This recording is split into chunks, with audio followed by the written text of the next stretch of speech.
Slipstream. I'm Justin, and I'm here with my brother Matt, and on today's show, we're headed to Italy for a Winter Olympics extravaganza. Yes, the Winter Olympics are in full swing as we speak, and for the first time ever, not one, but two cities are hosting. Milano, or as we Yanks like to say, Milan, and Cortina d'Ampezzo, or Cortina for short. The Metropolitan Center of Milan will play host to such indoor winter sports categories as figure skating, ice hockey, curling, and speed skating, while the panoply of outdoor winter sports are being held in the mountainous resort areas in and around Cortina d'Ampezzo, an upscale summer and winter resort town in Italy's famed Dolomites. In a giant first for us here at Beyond the Slipstream, we're going to be discussing lots and lots of sporting activity that's happening in the Dolomites that isn't professional cycling. We'll break down much of the highlights of the first 10 days of competitions and give our reactions and hot takes. And I am excited to get started. Matt, how are we going to do this? Well, I did I sort of broke it down day by day, but I do also have some sort of like not unspecific, random kind of things that I want to talk about as well, some stories and stuff. Um, I think we just kind of grab bag it. I mean, let's start off with just some of the stories of the Olympics as a whole, and then if we want, we can start going through day by day and blasting through some of the highlights of the actual competition. Yeah, I kind of struggled to figure out how I wanted to do, like what I wanted to talk about. And so some of it is just like a discussion topic, where it's just like, this. And then I do have a couple of stories from throughout the week that I picked up on that I thought were really cool and I'd like to highlight.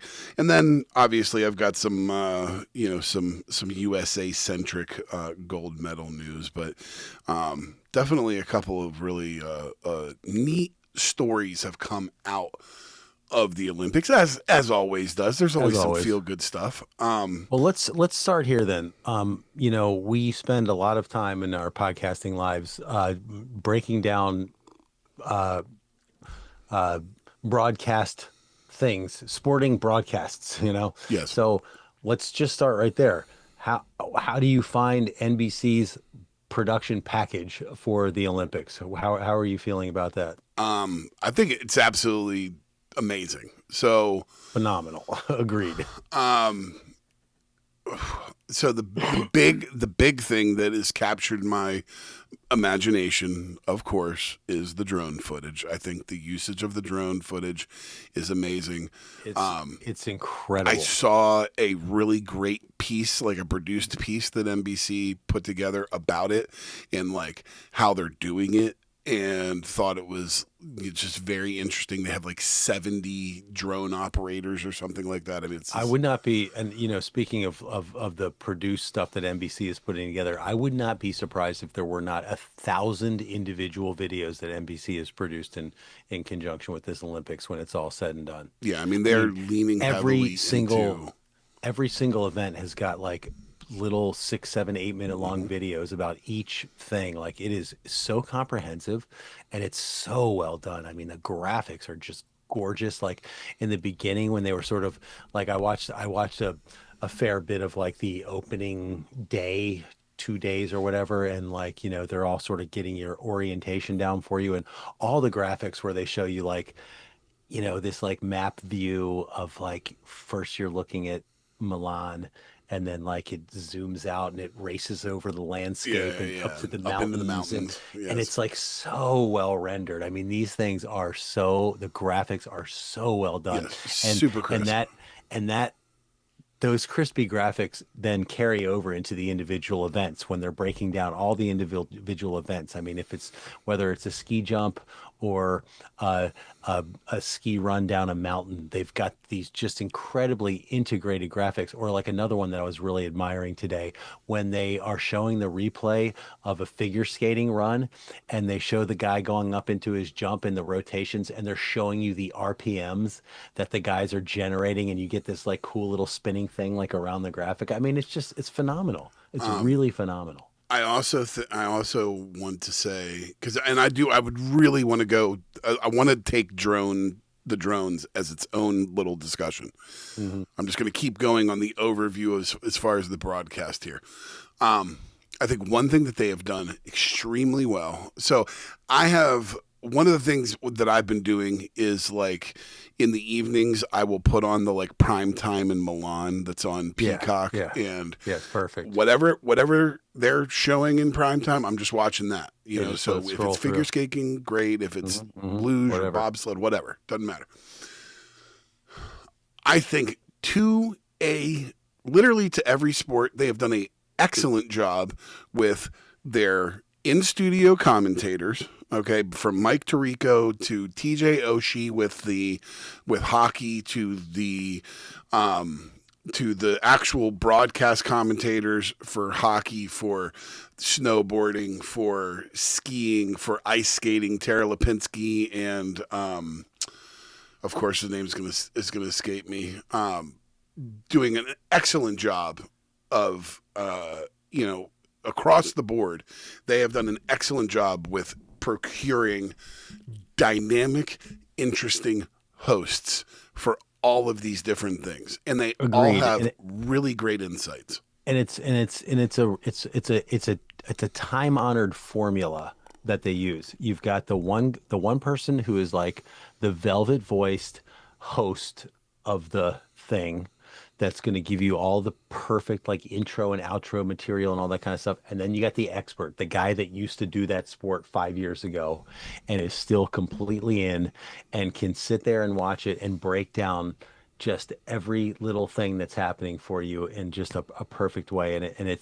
And they have in much the same way that the athletes that you were watching performing out there are the pinnacle of all of those sports. The people who are in the broadcast booth are the pinnacle of broadcasting. You know what I mean? Like it just doesn't get better than these people. I mean, I'm sure there's some, if you really drill Yeah, down, yeah, there's some yeah. that are better than others. But one that I noticed was I was watching ski jumping. Did you watch any ski jumping? Yes, and yeah, I watch a lot. I've literally seen a little bit of everything. You know who was in there in the host slot on the ski jumping? Not the expert, but the host slot. You'll have to tell me because The I don't the know. dulcet tones of one Paul Burmeister, Oh no, voice no kidding. voice of NBC's Tour de France broadcast. Yeah, You know what I mean? And it's just like a guy like that. He comes in, he's no more an expert on the Tour de France than he is on ski jumping. What he is an expert on it's is broadcasting. broadcasting, and he has got this incredible skill set where he can mold himself to whatever the event is. He can do the legwork, learn all the, watch a bunch of old films, see what it's all about, and get up to speed, and then go to town. So really have to hand it to him just in terms of the quality, not only the quality of the actual broadcast as you're watching it, but also like the whole peacock like of everything, like the being able to watch all this stuff and their YouTube presence. I mean, they're Hmm. pumping out videos all over YouTube on the NBC Sports. I mean, it's really Well, an in amazing way to watch. I also find that, like, as a cycling fan, I do find myself watching a lot of because, like, I understand that it's happening live, typically in the mornings. So I've been, firing it up in the AM as well as the PM. You know what I mean? Yeah. Oh And yeah. watching actual live broadcasts of, of certain things, not just the broadcast of it. Hmm. Hmm. What have you thought? Have you caught any of the Snoop Dogg stuff? I was gonna say, let's talk about some of the people that are Okay. there. Not only Snoop Dogg, but also Colin Jost is over there. So Remember I have Jost? not seen. I only thing I've seen with Colin Jost was him talking about being in the bobsled. Yes, yes. Okay. That bobsled clip was so Yes. great. But I love how it's God. This is a whole other topic for another show sometime. Is like the whole SNL who's gonna succeed Lorne, because it's like, is it gonna be Tina Fey? Is it gonna be Colin Jost? Tina Fey thinks it should be Keenan Thompson. But Jost obviously is very deep at NBC. You know what I mean? Hmm. Like that guy is deep at NBC. They sent him to the Summer Olympics 2 years ago. Now remember he was at surfing Hmm. 2 years ago at the Summer Olympics. Now he's That's at the right. That's winter. right. They like sent him out into the like the hinterlands of the He, yeah, world he to was do in the Tahiti. surfing. He was Yeah, out in Tahiti. Tahiti. That's right. Right. So, he's got this total SNL side hustle of going and doing these Olympic spots and stuff like that. And then yeah, Snoop Dogg, like the ambassador of the sports, and they're throwing, they're cutting from the action, and who's in this audience with Snoop? He's here, he's there, he's Well, and everywhere. he's like sitting now. So, and I'm going to cast aside some of my personal feelings towards Snoop and some of the things that he's done. You know, that he's some of the choices he's made, and Mhm. just focus on what I've gotten from him here on the Olympic broadcast. I think it's so sweet that he sits with these American athletes' families in the stands, and like is rooting on their children, and Mhm. he's out there, he's like trying skiing, he's trying this, he's trying that, and it's very endearing in a way, because I mean, obviously, like, I remember when Snoop Dogg was on trial for murder. Okay, like I clearly remember that, because it was in the mid '90s, and I remember when Snoop Dogg was literally on trial for murder, and now he is this like ambassador of pop culture at the Olympics, and it's wonderful. I mean, I think everybody deserves a second chance, and it's just very neat to see how he's come, and he does a lot of great. Look, the guy does a lot of good, especially in and around Compton, California, with football, with Pee Wee sports. There's a lot of things, a lot of good that he does do, and I find it very, very sweet and endearing when I see him like up there, chumming it up with, so and so's parents, or falling down on skis with Breezy on the hill, and it's so, you know, everybody can say what they will about him, in some of the choices he's made, but I'm in for him with the Olympics. Calvin Broadus done come a long way from the LBC to the Yes, Milano Cortino. this is very true, and And he's fun. I mean, and that's the other thing, like the guy is just fun. Like he is completely incongruous in that setting. You know what I mean? Like that's one of the charming things about Snoop Dogg is no matter how high he rises, no matter how ubiquitous he cements himself in the firmament of pop culture, that dude will always be street. yeah. You know what I mean? Like he talks the same way that he talked when he was just coming out the gate. You know what I Did you? mean? He's just got This that made me think of Snoop something. swagger. And anytime you stick that up against Martha Stewart or up against the Winter Olympics, like the culture clash that is just inherent in that man's humanity just yields joy. You know what I mean? It creates interest. It's funny. I saw him like talking with Mike Tirico in one of the first couple of days, and he had a peacock, like, diamond encrusted peacock chain. Of Did you see course, that? of course, that's Oh, hilarious. dude, No, it's I did not, crazy. but that's hysterical. Yeah, it was hysterical. Um, okay, can we please talk about drone footage now? Yeah, yeah. Go Okay, ahead. so my first experience with the drones was downhill skiing, and so I had just turned it on, and it's skiing was what was on, and I can't remember. I don't think I was paying attention like completely, and then I heard that yeah, that hum of the Yeah, drone, and I was like, ooh, and I remember just looking, and it's incredible. it's like the It's like third you're on person. the It's run like a, with the a skier. third person video game view, 10, 15 feet behind, Yep. going the exact same speed, keeping up, and down the Yeah, hill, and I'm just like, my eyes bug out of my head, because I'm just like, this is the coolest thing that I've ever seen, it's and I've incredible. watched It's many Olympics of downhill skiing, and it's always this. It always looks the same, and this is the first time that I can remember where you're watching it, and it's like, oh my god, you now have a new view of this. You now can see this in a completely different way than you ever have seen it before.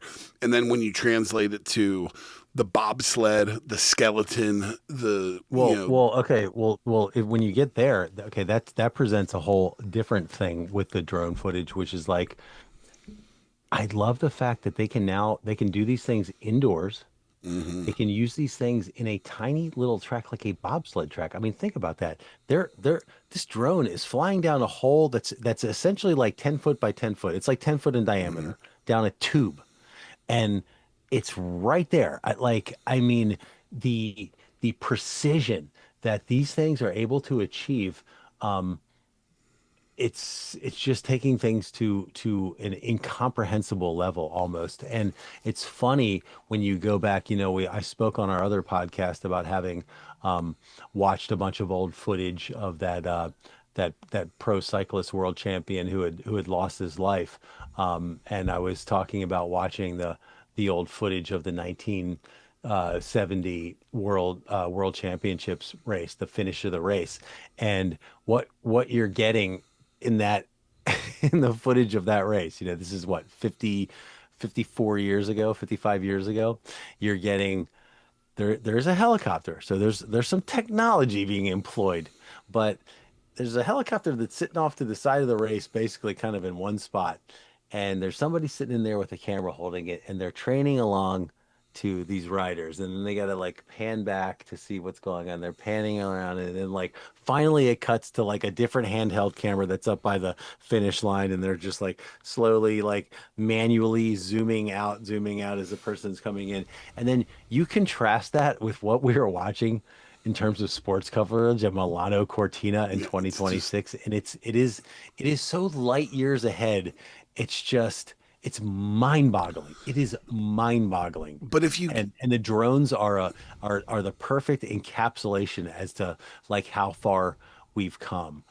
Because it's so seamless that you almost don't think about it for a second, because we've had cameras that are on boom arms that can follow action. We've been able to make cameras move fast. We have the finishing straight in the Kentucky Derby where there's a camera on a track rolling alongside. But these drones, it's a different story, man. They can just go with you. They can, in sports where you go over great distances, where it just wouldn't be feasible to have a track that runs for 2.5 miles. You know what I mean? Like the drone can do everything now. It's just mind-boggling. and it makes so and it makes me hopeful that you know ASO takes a page out of the book, because I mean obviously like NBC's coverage of the Tour de France outside of their studio stuff is essentially just a run of that feed. You know what I mean? They're Yeah. just running the feed that the ASO is giving them. So, you know, I would hope that the ASO is looking at this and going, "Oh man, like can you imagine if we could employ this over a three It'll week be stage there. race?" It'll be there. Like Yeah. I have no doubt this is just a natural progression. And NBC Sports doing the Olympics, which is like a orders of magnitude bigger deal than the Tour de France. As big as the Tour Yes. de France is, the Yes. Olympics is orders Way of bigger. magnitude Yes. bigger. So of course they're going to be far, far ahead of the game. But that's how these things happen. I mean, we've already had drone footage at the Tour de France. Like it's not like it's not happening at the tour, but it'll get every single year, it'll get better and better and better. Well, and like I want to see, like what I want to see now is, now that we've seen what's possible, like imagine where they pull the bikes out on the Depresso, okay, and now you can't put a bike there. You could definitely put a fucking drone on the Depresso. All right, you could definitely, Yeah. Oh yeah. yeah, like there are so many applications for this technology that allow you to put a camera in a place that you've not put a camera before. Well, And and then also consider the fact that the delivery systems are going to continue to get more streamlined. So the drones themselves will get smaller and smaller, and at the same time, the cameras will get better and better and better. yes, So as the drones become less obtrusive, the camera and the quality of the images that they can produce will become better and better. These two things will happen simultaneously. It's the natural progression of technology. There's a law about it, like Right. things like divide like every 2 years, like computer capacity, like it will happen. I shudder to think of the amazing things that we're going to see 10 years from now. Yeah. Because I mean, look at how far we've come in 10 years with just the Olympics. Yeah. It's Yeah. mind-boggling. I mean, it's really incredible. And drones are just like one part of that. I mean, we're gonna talk about just the some of the photography that's in a more traditional sense. It's not drone photography is still just incredibly good. I'm going to be talking about a lot of that as we Well, as we move like, forward. okay, so I mean, let's go into it. So one of the things that I noticed is is it the I'm going to screw up the names. Is it the biathlon the ones with the shooting? Yeah. Okay. One of the things that I noticed there is they do this super cool like shot when they're shooting and they're like on somebody and they're like in the Hmm. pose with their Hmm. gun Hmm. and they do this like cool like zoom rotate thing. It's oh man, it's like Yeah. it's it's perfection like as far as filming is concerned. Yeah, the package, it's just like they have created such a good, just a delicious And they package, know exactly, and it seems like for every sport, and I notice even in hockey there's shots that you don't get in a traditional NHL game. There's Mhm. not a lot of them because it's hard in hockey to not just broadcast it the way they normally broadcast it. Right. But there are occasionally some shots from like wired cameras and shit that are really really cool. But I just think it's really cool how like with each sport they have like honed in on like how to capture the ending of these races, how to catch landings, how to catch when they go off the jumps, the pipes, the And whatever it is, and whatever that's sort push. of like an echo of what I was just saying about the drone footage. Like as these things progress, it's like they have been doing this for so long now, and they're so dialed in with their experts that are helping them produce these segments that they have just boiled it down to just a perfect science, you know? Do you know It's what? just Do you know what I want? Like as just a nerd about these things, I want there to be a peacock feed of the control room. Like, I how would love it. interesting would it I would be love it. to watch the control room? Just to see them like camera A, camera B, whatever. Hmm. Hmm. However that happens, I would love to just put a camera in the back corner of the room. All Yeah. right, and let me let me watch how this happens because I think that would be its own completely interesting thing. Oh, fascinating. I mean, they must have like an entire Oh, they it's got to must be a have like team. floors and floors of a building in Yeah, Milan. Like I can't even imagine like what that's like. Of course, in this day and age, it could also could be totally contained in like, three semi trailers. yeah. You know Who what I knows, mean? dude? It's Like with what they can do. I mean, the virtual studios and stuff like that. I mean, it's just wild. yeah. I mean, I'm convinced that Mike Tirico is just standing in front of a green screen, right?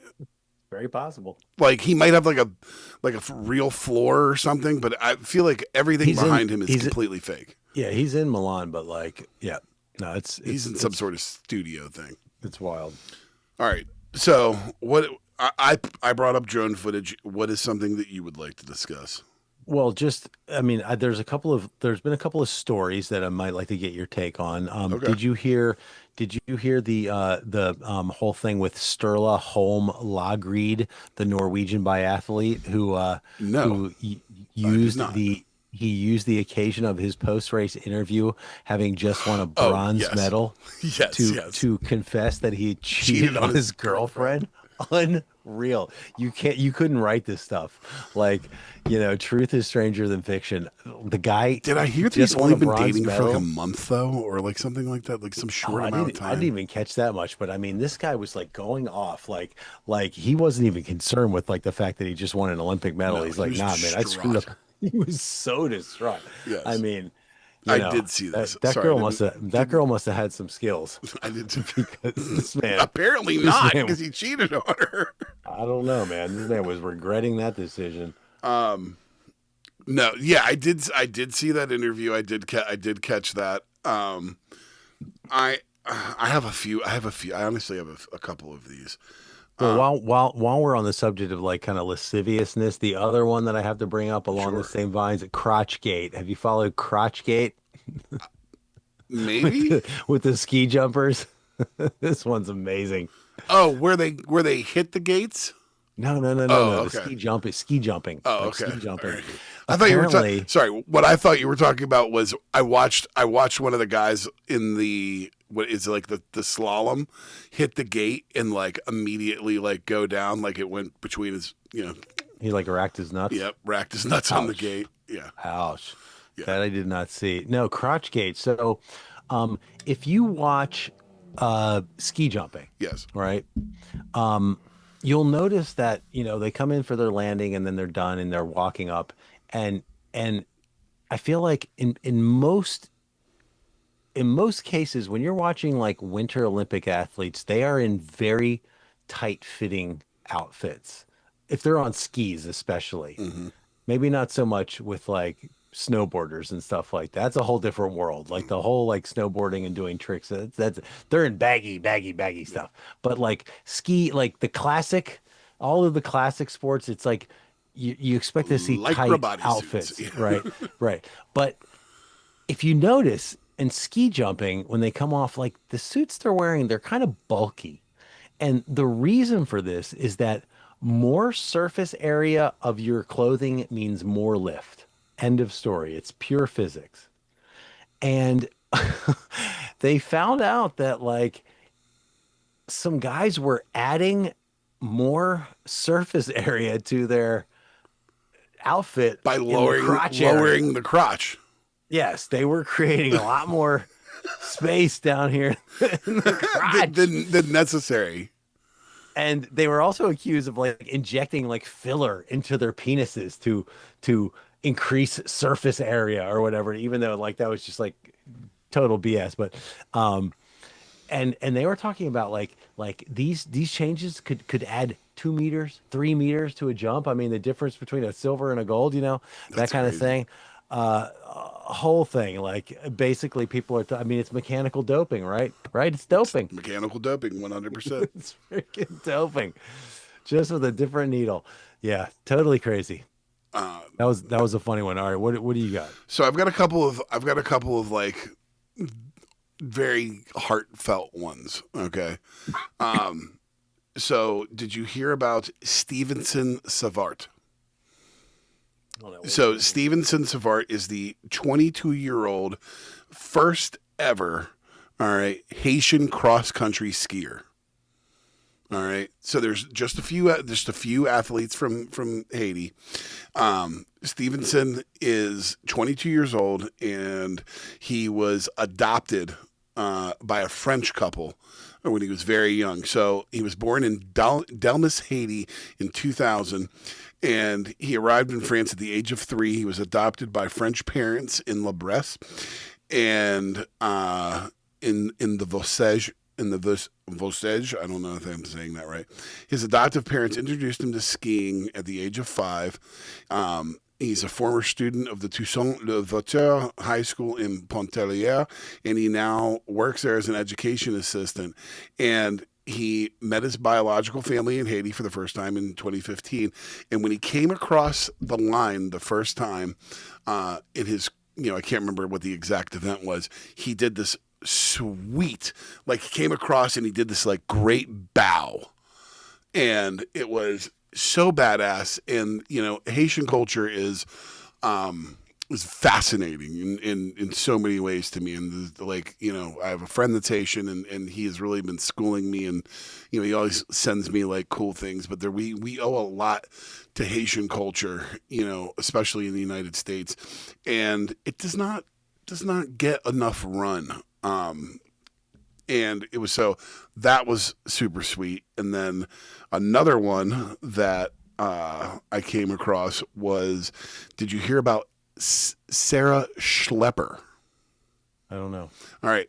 So Sarah Schlepper is a 46-year-old all right, alpine skier, all right, and she is a former Olympian. She has been competing since like the mid '90s or something like that, and she's all of these things, but she got famous for this like really. If you go down to my notes, you can see these two pictures I have of her with her son, like at an event. Okay, and she was obviously like an ambassador or something. That's because she's not like wearing the normal, competition gear. But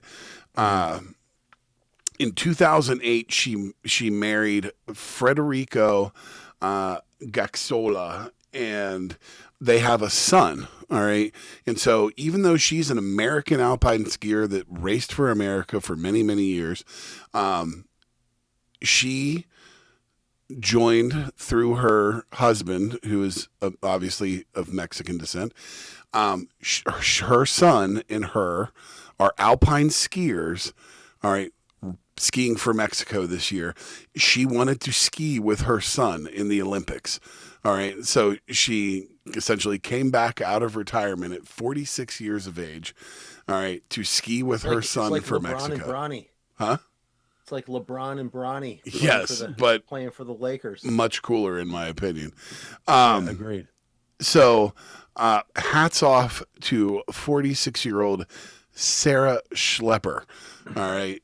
That's cool. For coming back and skiing with her son, and the memory that has to make, which is just so cool in my opinion.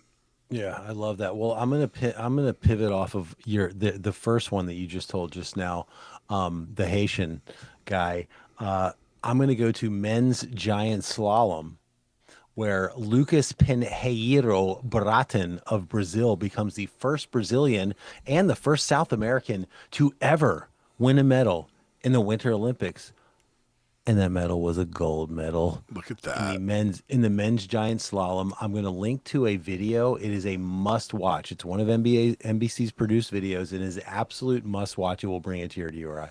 This guy, he's same deal. I'd love this where it's like you got the international parents, moms from Brazil, but dad was from like France or something. So he's and they live with dad over there in France. So like Brazilian kid, but he grew up skiing.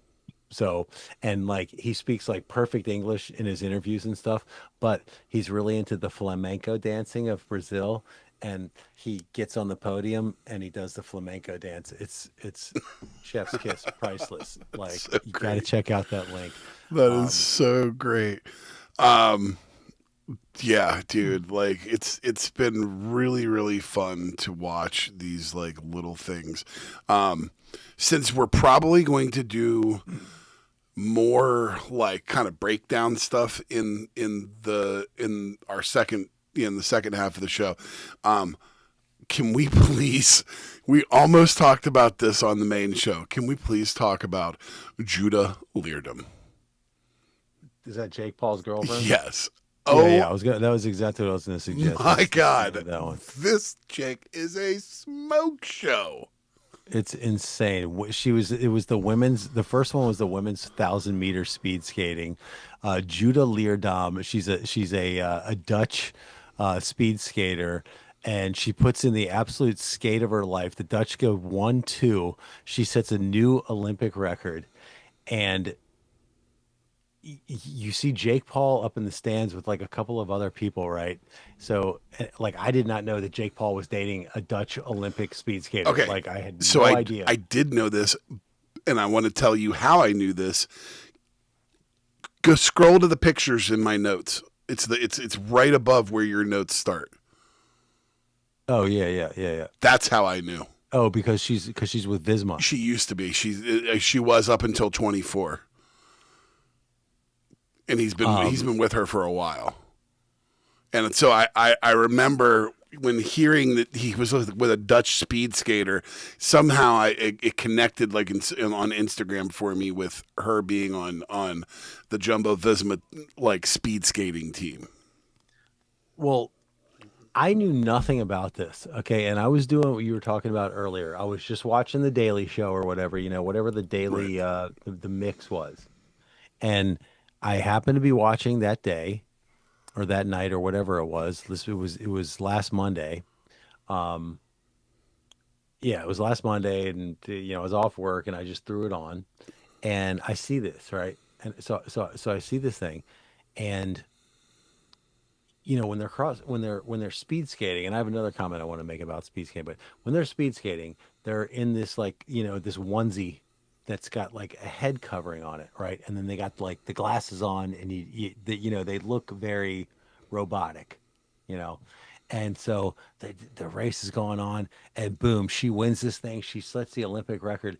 And the instant they finish the race, the racers, they whip off the glasses and they pull the head thing back, and all of a sudden this like mane of blonde hair flows out of there, and like you're looking at this woman, so it's just like perfectly contoured, chiseled, like Nordic high cheekbones. I'm like, oh my God, this woman's gorgeous. Wow.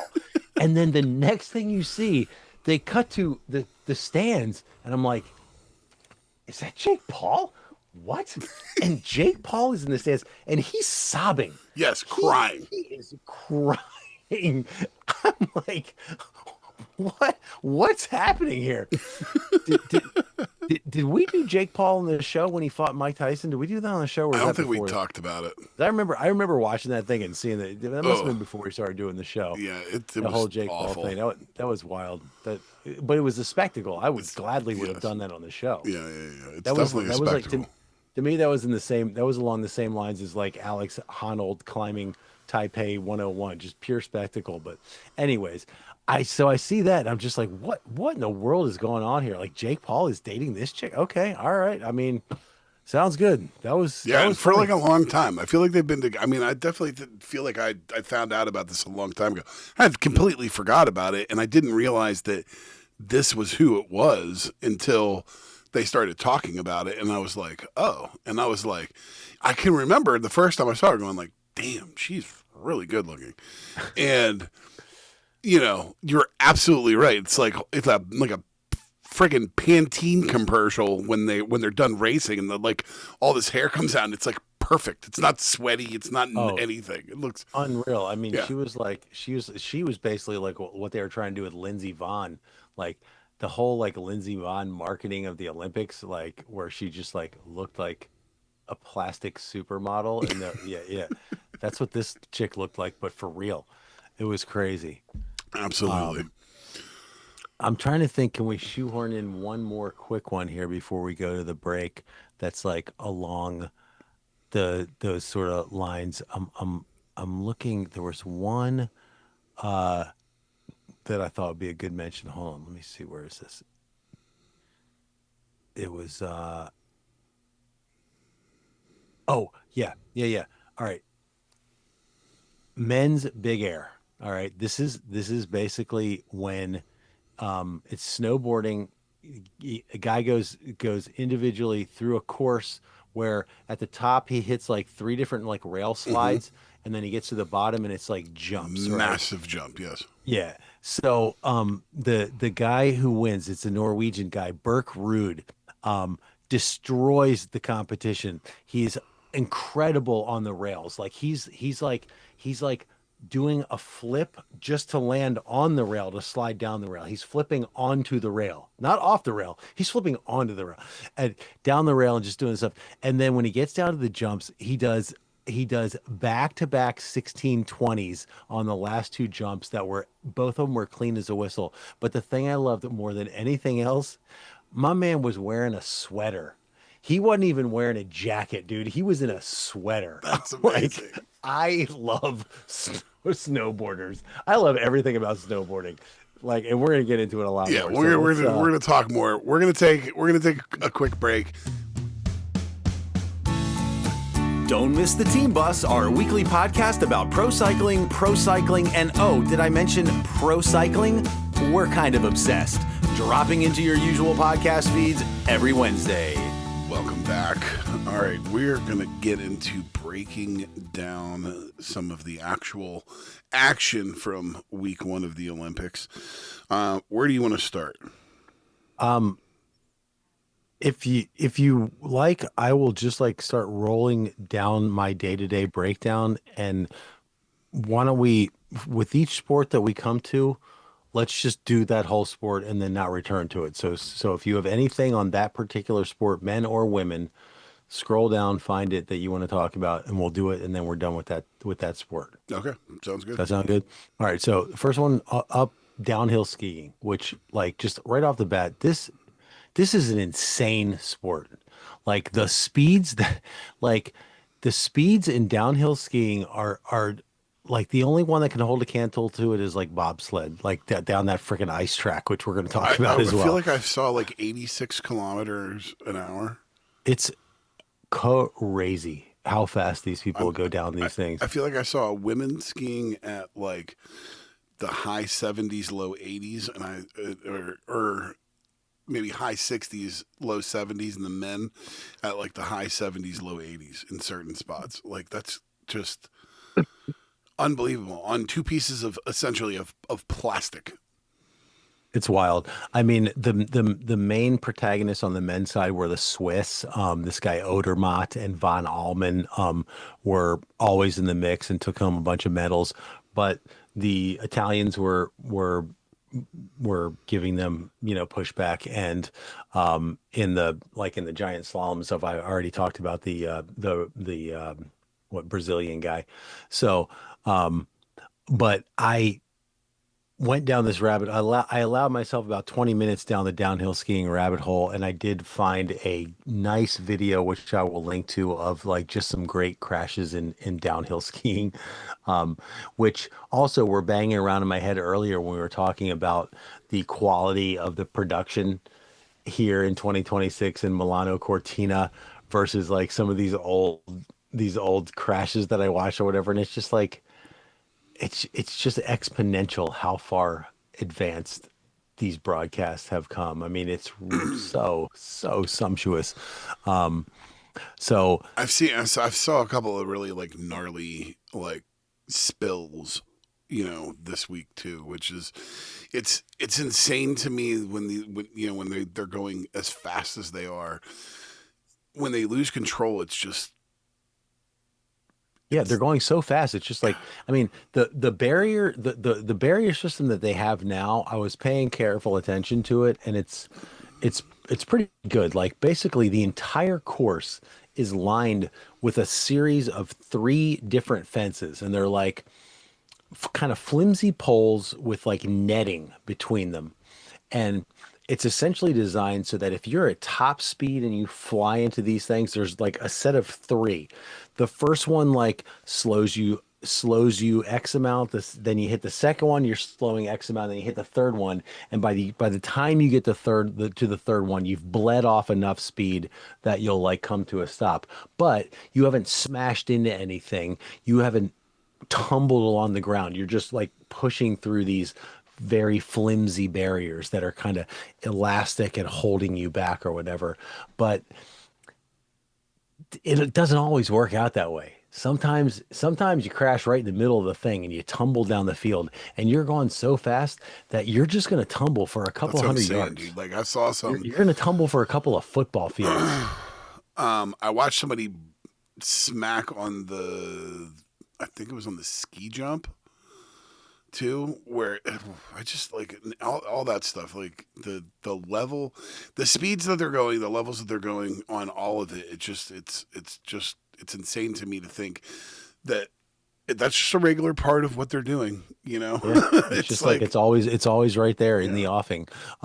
Well, on the women's side, obviously, that was basically what I would say was the first like big story of the Olympics was the Lindsey Vonn Yeah, the she got comeback. I mean, hurt, right? all of the marketing of these Olympics where it was all Lindsey Vonn all the time. She was coming back. We just She talked was, about her on the show yeah, like not she that was long she ago. was having this big comeback and Hmm. everything, and then she gets in and basically on her first run she has a crash and injures herself and she's done. And like her career's got to be over at this point, right? I mean, she was already on the comeback trail. So, Yeah, I like, mean, it's it's going to be hard for NBC to throw like a bunch of stuff behind her the way that they were willing to, put a bunch of stuff behind her in this and all this marketing, and her, like not even be there for it. It's like all that money spent and. For what? So I mean, I don't see her getting another chance to even do that. I mean, she might come back. I mean, that Sarah from earlier is 46. So I mean, it's not. I mean, I don't know. I feel like downhill skiing. I mean, that's a sport like the margins are so razor thin. Well, and that's what I think that she'll probably have trouble getting a spot. I mean, I think you get a spot right now because you're Lindsey Vonn and you just threw up some big, you threw up some big qualifying numbers. You're obviously on form, but after this, it's like, age is going to be, I mean, she'll be 4 years older and there's going to be a whole crop of new skiers going way faster. I mean, and there were those on social media who were criticizing her for the fact that it's like, you know what, your ego, like you shouldn't have been in this Olympics.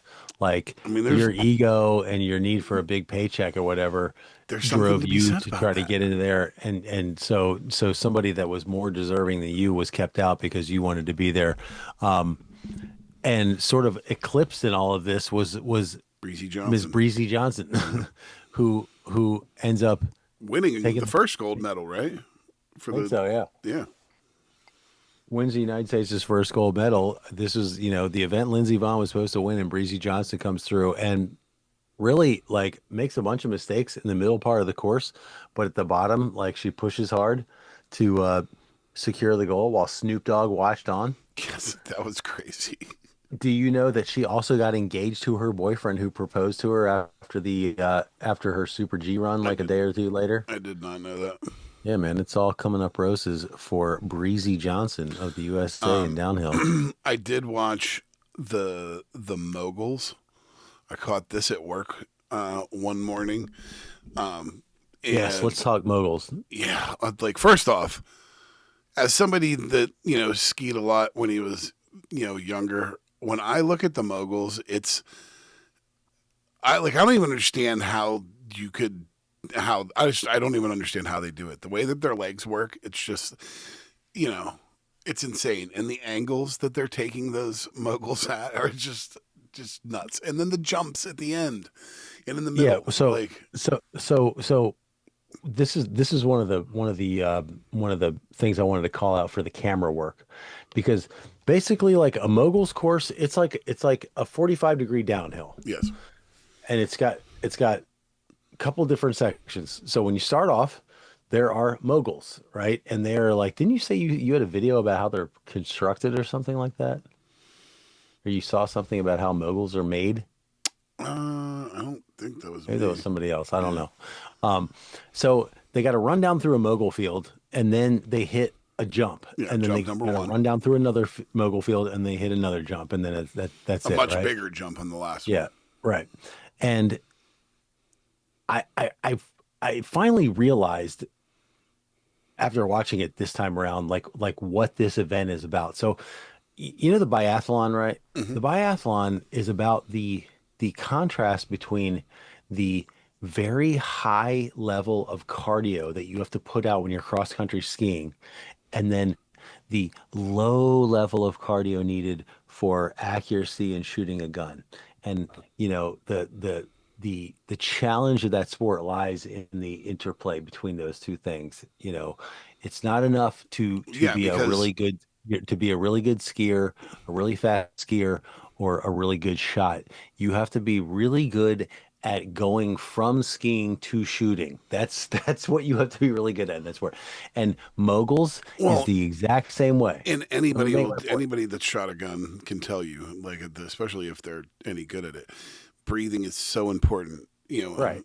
in shooting, it's the name of the game. To stability. Like, so the fact that you are going from full, bam, bam, bam, bam, bam, bam, to needing to be still as can be in a breath is just nuts. And you're right, that's exactly where it is. And I kind of think I see where you're going with the moguls. Yeah, so with moguls, it's not simply who crosses the finish line first. There is also a judged element of the competition. So you earn X number of points for finishing first or, finishing in a certain time or whatever. But then there's also style points on the jumps. But they also judge you on the moguls too. Yeah, they judge you on your Like how you're technical proficiency through the mogul, and that's how why how they they keep wear their white knees pants and stuff. Yeah, they wear white pants with black things over the knees, and the judges are looking to see a single black dot moving through the moguls, and if they see two of them, that means your knees are coming apart and your form is off. That's why everybody wears the same white pants with the same black kneecaps. So you're right about that. But really, the key to this sport lies in making the transition from the mogul to the jump, because to execute a jump, you need to be set up perfectly. When you're watching like the big air competition, like they ride down a perfectly manicured, ramp down into the thing, and they go up a perfect thing, and then they got to execute their jump. They're in tracks. Right. But in moguls, it's not the same. You're like going down a freaking mogul's course. Ding, ding, ding, ding, ding, ding. So you are like going crazy physically all over the map. You know what I'm saying? And then suddenly you have to like instantaneously transition to pulling off a flawless look. You got to cross those skis and get the rotation to hit it, and then boom, you're back in the moguls. Boom, boom, boom, boom, boom, boom, boom, and it's crazy. It is absolutely crazy to go from one thing to the other thing. So just like in biathlon. Did you see it where they do like the individual and then they do like the side by side? Oh my God! The side by side is infinitely more interesting. I don't know. I don't guess this is racing, but I'm going to tell you what it's called. It's infinitely more interesting to watch because like there's such an element of if you start to fuck up, you know what I'm saying, and essentially being eliminated. It's called duels. It's called dual moguls. Dude, it is insane. Yeah, but it's so cool. It's so cool watching them go like head to head like that. Yeah, it was Elizabeth Lemley and Jalen Koff. They went gold, silver in the moguls, and then Jalen Koff also won in dual moguls. So she's a badass, obviously. Really? Oh, I had somebody else for women's dual moguls. I had Jakara Anthony of Australia edging out the American for the gold. Oh, really? Yeah. Interesting. Oh, no. Yeah, well, let's stay on the ski slopes. Like we're doing a lot of skiing here. Let's keep talking skiing. Did you watch any half pipe? Some. So I saw a couple of different things. As far as like snowboarding. Yeah. So snowboarding, I saw like a little bit of I don't know if it's where they do the 3 jumps. Is that the big air? Yeah, that's big air. Okay. So I saw some of that which is where I saw here, and I put it in the notes, Hiroto Ogiwara from Japan attempt a 2340 and almost landed it. And it was the craziest thing that I've ever seen as far as, I mean, I've watched people rotate on snowboards for 30 years now, and I've never seen someone roll the way that dude rolled in the air. It was the craziest thing that I've ever seen. Yeah, that's totally wild. That's 6.5 revolutions, I believe. Yeah, it's just and the guys that were doing the commentary were, like when they went back there, like that's 360 and that's and that's 720 and right. Yeah, it's just like rattling it off in the slow mo. I love that. So cool. No, in the half pipe though, so the half pipe where they're going down the thing and they Yeah. go back and forth and they're turning tricks on each one. On the men's side, well, first of all, Japan is like completely dominant in this sport. It's so interesting the way certain countries dominate certain sports. Like cross country skiing, I swear to God, the Norwegians won every single medal in cross country skiing, except for there was one race where the Swedish women went 1-2 in a cross country race. It might have been biathlon. I don't know, but like, good Lord. But in half pipe, the Japanese are incredible. This guy Tatsuka Yuto of Japan hit two 1440s, 11260 and 11080 to finish perfectly. It's harder in the half pipe. You're not going down an enormous ramp and like launching. Half pipe is like you got to find your momentum each time you come through. So it's a different thing. So to hit two 1440s, a 1260 and 1080, perfect finish. Enormous air this guy's getting in the process. He's getting huge air. Japan goes 1, 2, 3, 4 in this event. Japan 1, 2, 3, 4. USA 5, 6, 7. Australia 8, 9, 10. That's crazy. I think they dominate skating too, like on the international stage. Like What kind of like skating? like half pipe skating, like trick. Like skateboarding? Yeah. Oh yeah. I'm pretty sure that Japan. I just think like board sports in general in Japan are huge. On the women's side, it was a South Korean. Her name is Gawan Choi, who took the gold medal. She makes this incredible run after a horrible, like a lot of these sports are. It's like you do 2 runs and you get like a compiled time. It was the same way in a lot of in the skiing events. It's like you do your first run, you take that time, then you add your second run to your first time. So as you're going into it, you might know that you have time to make up on, Right. et cetera. So she met this chick Goen Choi had messed up her initial run. It was kind of rough. But she crushes it on her second run. The commentators are sitting there speculating that she like maybe just squeaked into bronze. Like, oh my God, that was totally incredible. After fucking up her first run, she might squeak into bronze. She's sitting there waiting. You got the obligatory waiting period where they're sitting there in the chair and the Milano Cortina logo is behind them and they're waiting. And all of a sudden, boom, the scores come up and the judges were like, nah, you got the gold.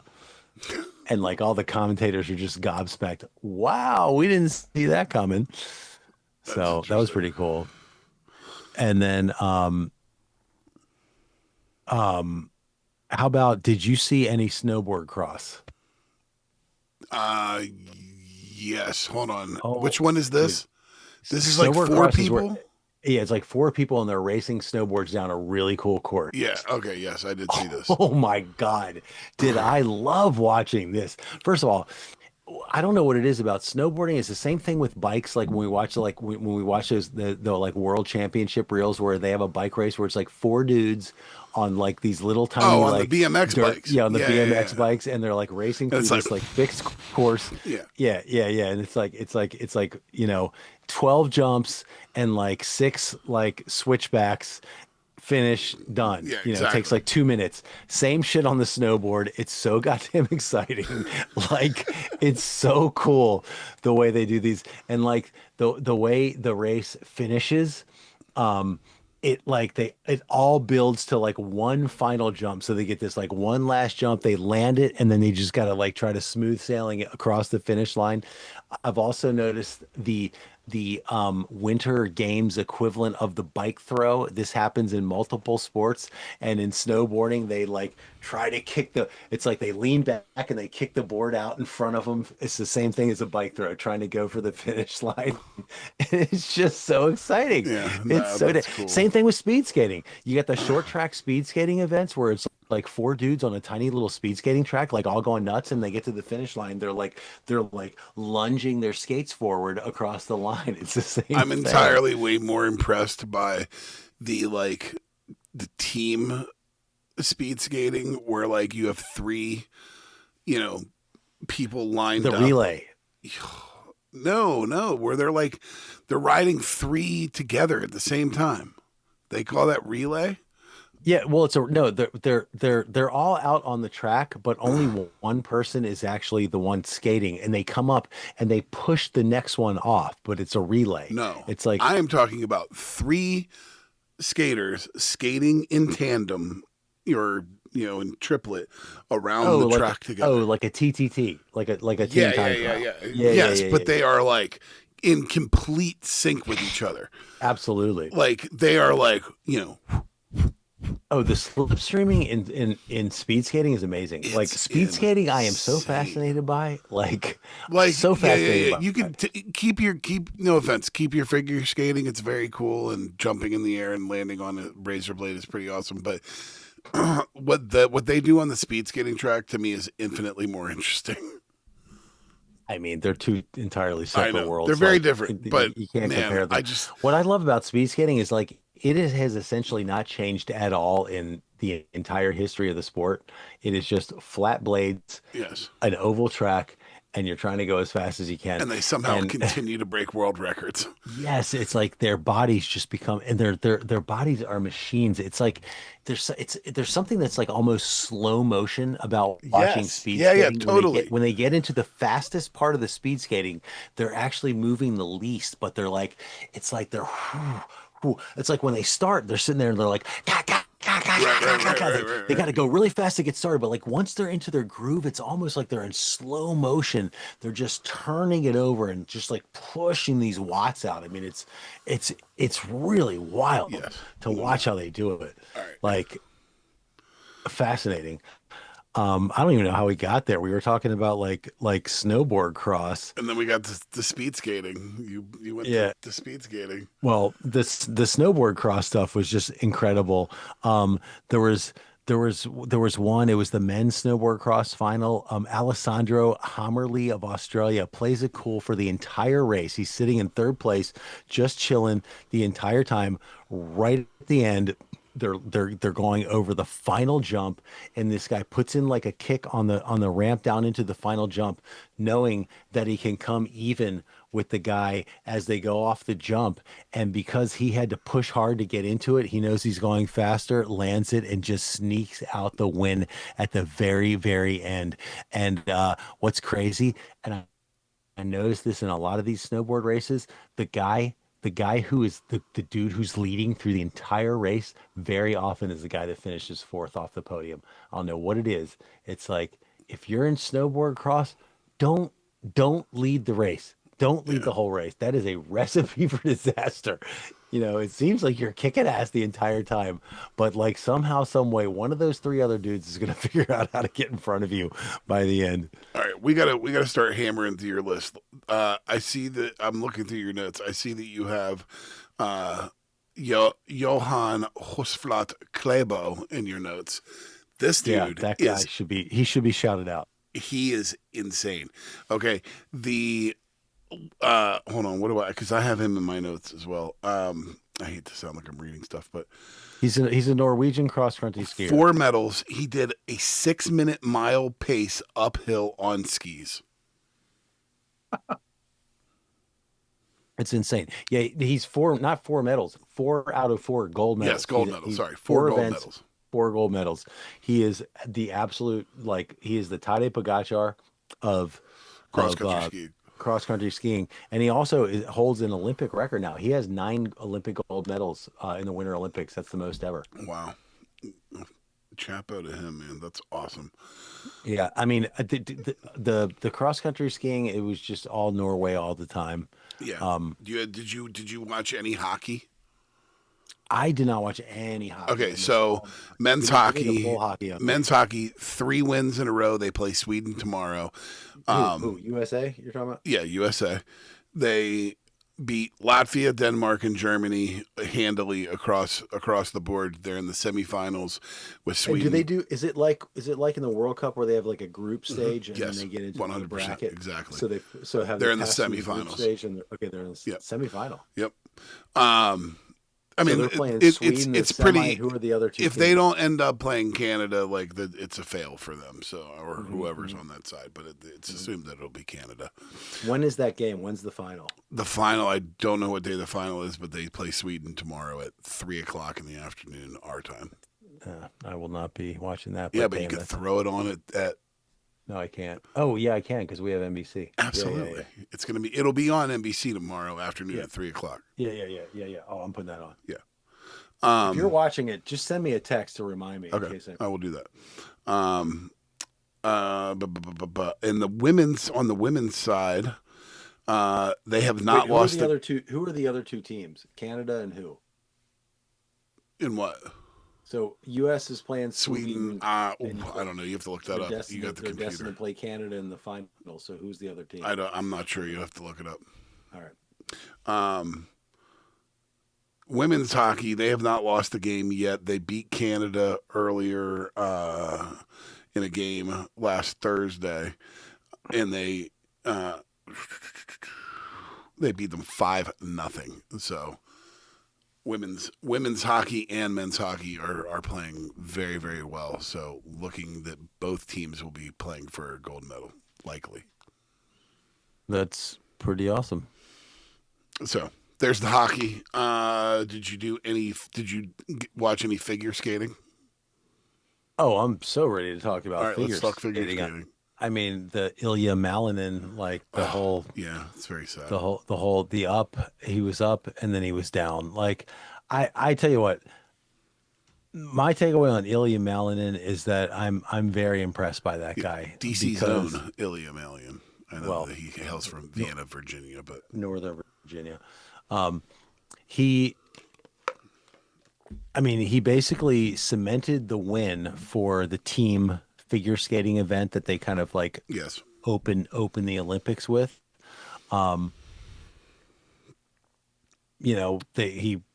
He's in the anchor position. He goes last and does an incredible routine and seems to be, making a big statement about the upcoming, men's individual event. the free skate.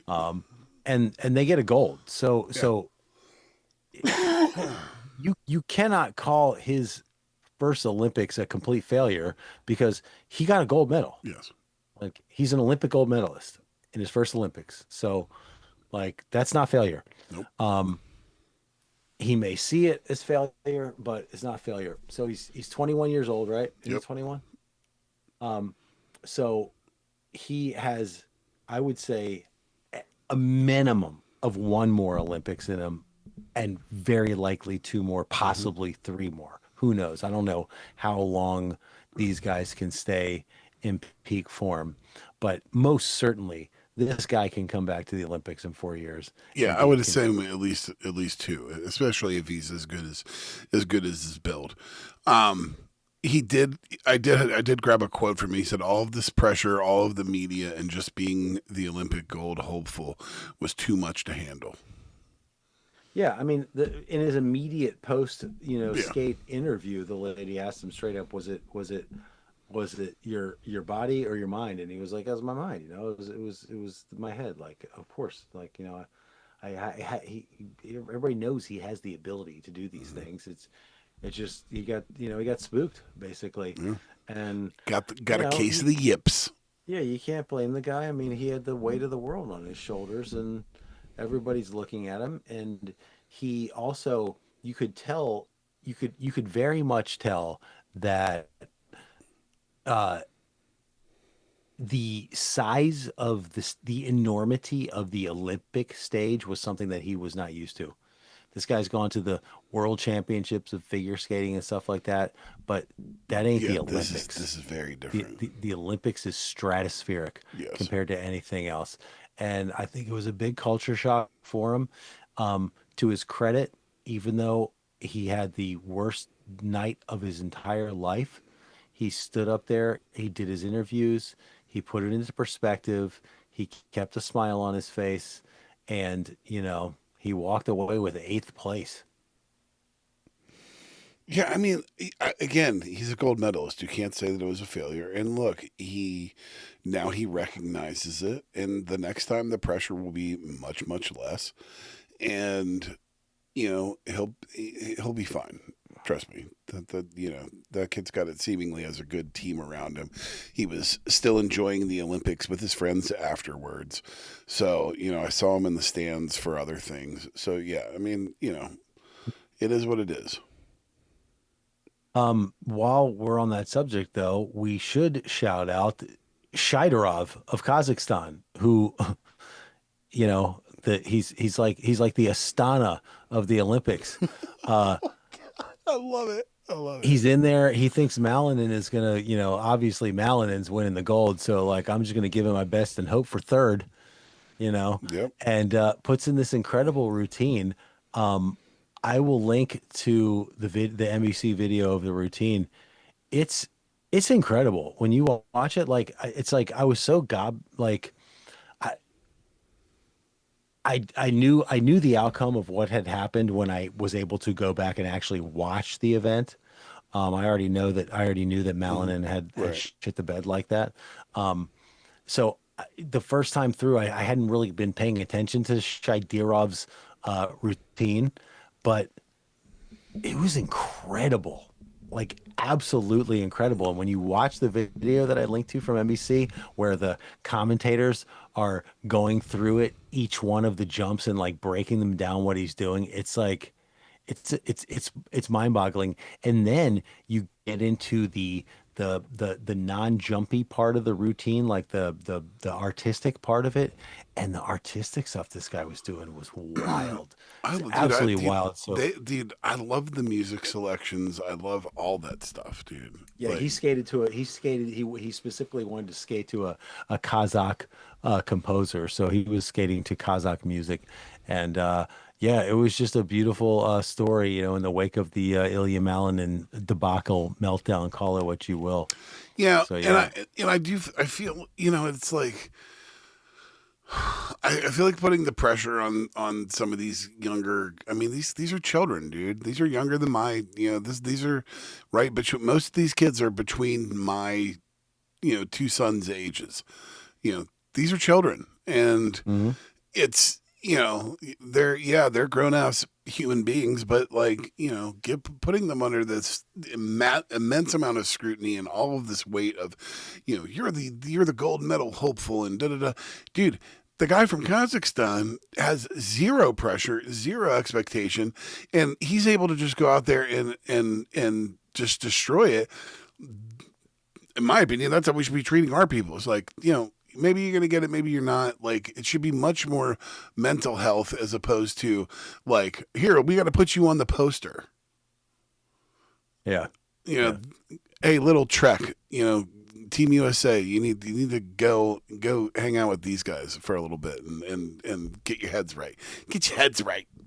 All right, so I'm scrolling through some of this stuff, and there's a couple of things. I mean, one thing we definitely need to talk about, we haven't really touched on it at all, is what's happening on the crazy, icy, insanely fast downhill bobsled track. Yes. But one thing I did want to mention is, and I think we were talking about it a second. No, you were talking about like the team time trial or whatever, the speed skating mixed team relay. Chaos. This might be the cool. Yes, it is absolutely insane. Utter Chaos on the- chaos. So there's 4 teams, and they each have 4 skaters. So there are 16 people Yes. on the ice, and it's on the short track. Yes. Like it's hard to follow what's going on. Yeah, it's utterly chaos. Absolutely incredible. Like it was so fun to watch that. I didn't even make a note of who won or whatever. It just the team relay speed skating is incredible. We also didn't talk about curling. American USA women's killing it. They did finally lose. they got match. knocked out. The Swedes took them, and there's some kind of But they did controversy beat happening Canada. They with that. beat but I Canada didn't for dig the into first it. time. Right. They've never beat Canada. Right. So what do you got on skeleton, luge, and I don't think bobsled has happened yet. There's been no. I think Here's they say here's bobsled's here's over what I there. have. Here's what I have on skeleton. I've watched a little bit of it when it's been on here and there, but my skeleton moment of the week was our buddy Average Rob from Belgium that I am now following Right. from Right. from Crazy Cross or whatever that was. Mm-hmm. He has a video where he does skeleton. It's hysterical. So, dude, these sports, luge and skeleton. I mean, skeleton to me is way more. I don't know. I feel like it's crazier than luge because you're going head first. Skeleton is completely nuts. The way that they can use their toes to like kind of maneuver themselves around a little bit is just completely wild. We had some The other Americans thing, doing some good stuff in skeleton too, especially on the men's side. here's what I loved. The it was which one was it, hon? Um, yes, okay. Team GB, mixed team skeleton. So men and women Yes, getting this is cool. getting Yeah, getting I watched some of cumulative this. times. This guy Matt Weston for Team GB. Okay, did you catch the reaction time thing that they have on skeleton? So the the the guys are sitting there, they're getting ready to go, and they have to wait The for a lights, buzzer, like they get a beep, yeah, right? and the lights on the And track. and they've got a little timer on the screen that shows you their reaction time. And because the margins in skeleton are like so small, um, hundredths of a second can matter. Oh yeah, like And if they so touch the wall, like they're like, ooh. so it's like beep, and the guy takes off running, and immediately they've already clocked what his reaction time is. His reaction time was 0.12 from the time the thing buzzed to the time he kicked in the action and started running. It was 1/10 of a second. And so he's running down. He's not even on jumped onto his sled yet. And the commentators is already talking about like he's already ahead on this run. He's already ahead. Look at his reaction time. If it was any quicker, they'd relegate him. Like that is as quick of a reaction time as you get. He's already made up, you know, a full tenth of a second, and he's not even on his sled yet. I mean, it's totally wild. It's so sick. It's so sick. It's like basically this guy had a differential going into the race, and at the moment that he landed on his board, he had already wiped out the differential just with his reaction time. By the way, Totally wild. I want to say something. I think it's amazing that we have gotten through an entire two segments of talking about the Olympics, and we mentioned the opening ceremony not at all. I know we should talk Yeah, about that. Well, let's we should absolutely talk about it. They every Olympics opening ceremony is pretty much is a beautiful spectacle, but it had just like an Italian, panache that was just everything was so flowing. And my favorite thing was the rings, and I love all of the like country centered music and things like that. But the lighting of the rings was by far my favorite part of the show. I am afraid to admit that I have not caught it in any kind of like decent way. I mean, it was on at work when I was watching it, but I meant to circle back. I know that like, well, it was Placido Domingo or one of those one of those like Mariah Carey big actually opera came out guys was too. there. I know Lady Gaga came out and sang something. I know that Pedro Pascal, no, that was the Super Bowl. Pedro Pascal was in the Yeah, Bad Bunny Lady Super Gaga was Bowl at the thing. thing. Mariah Carey was in this. Oh, Lady Gaga was at the Super Bowl. Yeah, That's yeah. right. Yeah, Mariah Carey. Okay, yeah, you're right. Um, I did see like all the crazy like characters that were on stage, and there was like the coffee maker and like the Leaning Tower of Pisa and like all kinds of like Italian well, like archetypal things. they had this like swirl in the middle of the stage, and they were like making all of these like kind of artistic moves with the swirl. But then the thing with the rings, what was so cool is the rings were like obviously like separated, and they like floated in like over top of like, and they had the whole stage, which like look, I don't know how to describe it. It's like a swirl, but then it had like arms coming off of it, like four Right. different arms, to where that's how they were getting onto the People could stage. come in and out of the Right. stage area. But then those arms like started in the swirls, and so like the arms were Yeah. like, yeah.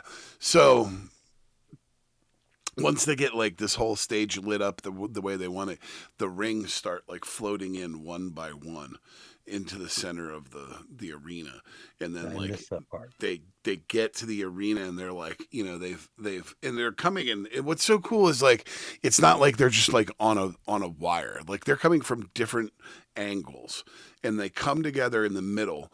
And once they line up, they blow it with like a bunch of fireworks. Oh man, dude, like you have to like say what you will about any of this stuff. You know what I mean? I'm sure there's tons and tons of criticism, but it really is a beautiful thing when you see Yeah, it. it's incredible. I mean, it's Yeah. like pure artistry, like on Yes. a grand scale. I mean, it's like putting on a giant stage production.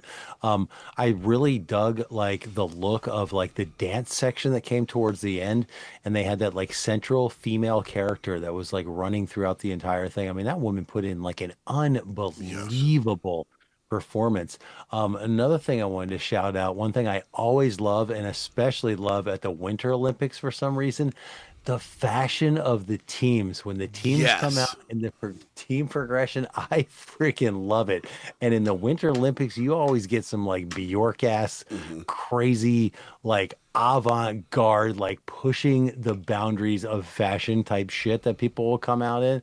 It's like halfway between like their country's like traditional garb meets like their 21st century ideal of their like And it's sometimes the suits are just like wild patterns and painting, like full, yeah. almost like paintings and stuff. It's really, really is cool.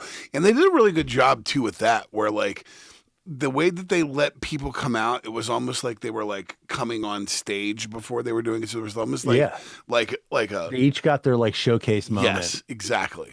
Um, and another thing I like, I think it's fun to follow in these things is the differentiation of like the former like English colonized countries. Like it's fun to see like as a group what like England, Australia, South Africa, the United States, like all the Anglo countries. It's always interesting to see the choices that those countries make with what they did. Um, I was not a huge fan of the United States' gear this year, and I saw a shot of like a U.S. Athlete on a podium with like a French athlete, and they were wearing like their walk-on stuff from. It was one of the podium things where like the Right. podium is later. They like completely change out. And they're like in a different outfit, and they were both wearing their country outfit, and like the United States one just looks so plain Jane Yeah. next to the Frenchies. The Frenchies had these like cool ass jackets with like these pockets like sewn on the outside. It just looks so fucking cool. I don't know. Yeah, no, I'm with you. I'm with you. I'm with you. Well, that I mean that I this satisfies my conversation in on the Olympics. Is there anything else that you would like to discuss? There is. I wanted to mention one thing we have not really talked about is the ski jumping. And I think the most notable story from ski jumping is this Czech family, the Preus. So there's I know two nothing about athletes. this. There's two athletes competing in ski jumping at this year's Olympics, and they are brother and sister, the Preus siblings. Doman Preus is the man, and I do not have the woman's name. Maybe I have it in here. Where are they from? They're from Czech Republic, Okay. Czechia, I guess they call it now. They are from a family. They have two older siblings, all of whom have won gold medals in the Olympics for ski jumping. This is a family. This is a family that has had Olympic level ski jumping on lock for like the past like four Olympics, all from like a team of siblings, That's right? crazy. And this guy Doman Preus is just an absolute assassin. Like he anchored the team when they were doing the family thing. He was the last guy up there, and he gets up and he just absolutely stone cold nails his final jump. And then in the men's individual large hill, because they have the small hill and they have the large hill. two different competitions. And of course, the large hill is the big one. And he basically completes the circle, wins his second gold of the games. When on the ski jumping, they have that green line that's like superimposed where it's like they're trying to get past that line or whatever. And that dude just like dusted that line. Like he was like well Did past you get it. to see any of the guy painting the lines when they mess things up? Did you get to see any of that? No, what was Dude, that? like, do you want to talk about something really, really cool? So the way that the blue lines for all of those jumps, like, The skiing, yeah, yeah, like like in on the the ski downhill and jumps and stuff. all that different stuff, those Yeah. blue lines that you see Hmm. there are Hmm. actually paint. And a dude literally comes out on skis with like a stick, spray can on a Yeah. stick. Yeah. Like the And stick it's just thing. like, and dude, he's amazing. He will spray that line straight as an arrow. Just like perfect. I love that. Yeah, That's amazing. like a boss. Because like I think it was in the snowboard, one of the snowboard jumping things. One of the guys like hit it way high up the hill, and like completely took out one of the blue lines. And so the guy had to come out on his skis and was like, okay. And he's like with flair too, because he knows he's on camera, and he's just like. And hits that line and sachets off to the side, which is just fucking awesome. I love it. I love it. Did you see the picture I put in my notes of the men's 1,000-meter short track speed skating with the crazy photo finish? No, but I will look right now. Hold on. And that is a clear demonstration of what I was talking about with like the lunge. Yeah. And By the way, that's how we got to speed skating. You were talking about the snowboarding. You were talking about the snowboarding lunge. Yeah. The lunge and that one right there is just like perfect. Like you can see it. The guy's Yep. got it by like a half a blade right there. Yeah. Totally wild. There was a good story about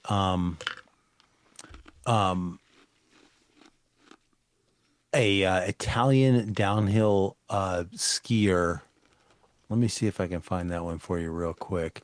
Oh yeah, Federica Brignone of Italy. She was already a gold medalist in Super G in the super the super what was it Grant giant slalom. Yeah. In the women's like regular giant slalom. Which, by the way, I really don't understand the difference between all of them. It all looks the same to me. I'll break it down for you. So there's it's all about like sort of the size. Okay, so in downhill's at the top. Downhill, like the gates that they're navigating between are like 150 yards apart because they're going so fast. So it's like the course is designed for them. To go It's fast. designed for speed, so they got to follow the thing. Okay, in in Super G, Super Giant Slalom, it's like they're a little bit closer. So like they're carving turns a little bit more. And then in Giant Slalom, they're even a little bit Yeah, closer it's and they're like carving smack turns a smack. little That's more. that's the one where they're Yeah. like hitting the poles. Yeah, they're like ding, ding, Yeah. yeah. And then like and then you go all the way then distill it down even further and you're in moguls. Ding, ding, ding, ding, ding, ding, ding, ding, ding, you know what I mean? But So the it's just moguls like don't have the flags. no, the moguls are different, but yeah, it's all about that. So, this woman Federica Brignone, in Italy, she gets two gold medals. In her national championships for Italy, like a year or two ago, she had a bad crash. She broke like two bones in her leg, and they said she would never ski again. She just won two gold medals. So Tommy that was Caldwell, never gonna climb again. right. Tell a superhuman that you're never gonna do something again. Like, and you want to fuel the fire? Come on. We should shout out. Maybe I already did. Like Team Norway is just ridiculous in cross country skiing. They won everything. Yeah, I think I already mentioned that. Yes. I think I have gotten in everything. American Jordan Stoltz, the speed skating phenom. Do you know how fast they go in Olympic speed skating? The No top clue. end of the men's, 38 miles an hour. Jesus. That's crazy. Absolutely crazy. That's like, isn't that like what a cheetah is? Like, isn't that like cheetah No, speed? cheetahs go like 55 miles an hour or Oh, something like that. So, all right, I think I nailed everything. This was fun. I want to shout out two things real quick here at the bottom that have nothing to do with the Olympics, but two things that I've seen. I'm going to link to all this stuff in the show notes as well. Um, I was going through an old pile of like anytime somebody recommends something to me at work that I actually think is worth looking into, I'll take out a little slip of paper, write it down, and I'll stick it in my left hand pocket. And then when I come home from work, I empty out my pockets and whatever notes I have, I put them on my desk and I try to dig into them. So I was going through a big pile. Somebody had recommended to me this guy. His name is John Fahey. He was like a Marylander, and he was like a folk guitarist, but he was like I don't even know what they call it. It's like it's like untrained folk. It's like the outsider art of music. okay. Where it's like these like untrained folks, but that like learn the music, that you learn the instrument themselves and create like their own like thing. And this guy I think was from Maryland or from around here somewhere. His name is John Fahey, and he was a really really interesting character whose rabbit hole I went down for a while. So I'm going to put a couple of links to this guy in there. And then I'm also going to throw in the trailer for a documentary film. We're going to be leaning into some serious Oscar stuff here in the next couple of weeks. Um, and I would really, really, really like to get all of the documentary films that are nominated knocked out so that I can render a vote in that category. And so I'm starting to work my way through. And I watched the Alabama Solution. Dude, watched it like 2 weeks ago. Unfriggin' real. Wow. Yeah. So Dude, like make time for that film my if you can catch opinion, up with like, it. yeah, you want to talk about a rabbit hole that I will talk about all day. Um, let's just say that slavery in America is still a thing. So live and kicking. Yes, it is. Live and kicking. Just changed. Just all they had to do was figure out how to do it again, and they figured it out. Oh, they've had it figured out the entire time. Trust me. Yeah. Yes, but yes, I caught that on HBO. I saw it, and I am also trying to digest as many of those as possible. But that thing was powerful.